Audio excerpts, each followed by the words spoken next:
couple years ago, Joe Myers published a book called The Search to Belong.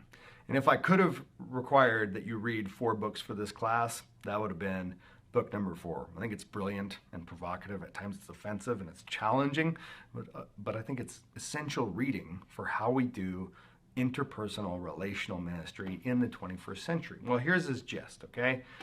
He says that space, like the way we feel belonging in different spaces, changes.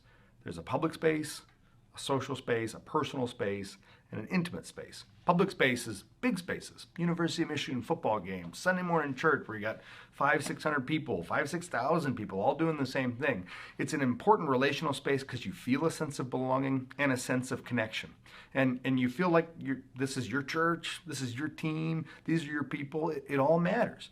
Next you have social space, which is quite a bit smaller. Social space might be, I don't know, like a potluck or an adult Sunday school thing where you got maybe 15 or 20 people and you're talking to everybody. You have a closer sense of belonging. You relate to them better. You share some things about yourself, not a ton, but at least you're offering something back and you're giving up your anonymity in order to engage. Well, Myers' point is that the social space is not either more important or less important in the healthy emotional life of a believer than the public space.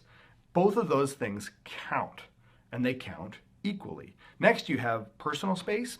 So if you want to imagine a scenario where you and 3 friends, or maybe you and your spouse and another spouse and their spouse are out for dinner, the 4 of you, well, there you're talking about things that are a little more personal. You're talking maybe about your families, about your concerns for your finances or your well-being. You're yucking it up and laughing, and you feel like, man, these are our people. These are our really good friends. Well, again, Myers' point is that you need those personal relationships, but they are neither more or less important than the social and the public relationships.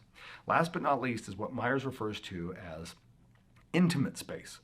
Intimate space is the space in which you only have 1 or 2, maybe 3 people in your whole life. It's your best friend, it's your wife, maybe it's like your dad or somebody to whom you're totally close. This is where you talk about what scares you. This is where you talk about your dreams and your ambitions for the future, how you want to shadow God, what you want to do with your life, the things that keep you up at night, either in terror or in anticipation. And Myers' point is that that intimate space is not any more important than the other 3 spaces. And his critique in the book, The Search to Belong, is that the church frequently forces people to get into those intimate spaces. That's, after all, the most often promised, that's the big carrot in small groups, be intimate with everybody. Well, we actually shouldn't be intimate with everybody. It's inappropriate. We can't handle that kind of emotional and relational pressure, and we don't want that many people in our business, nor should we be in that many other people's business. We don't have the trust or the relationship, nor should we. And yet, most small group ministries hold up the value of intimacy as though somehow that's this amazing godly thing. But even Jesus only had 3 particularly close friends.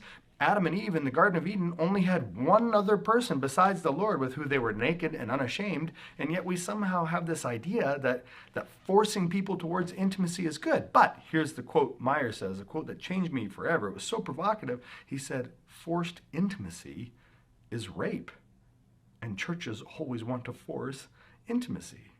Now, that's a provocative quote. It's offensive, but he's right.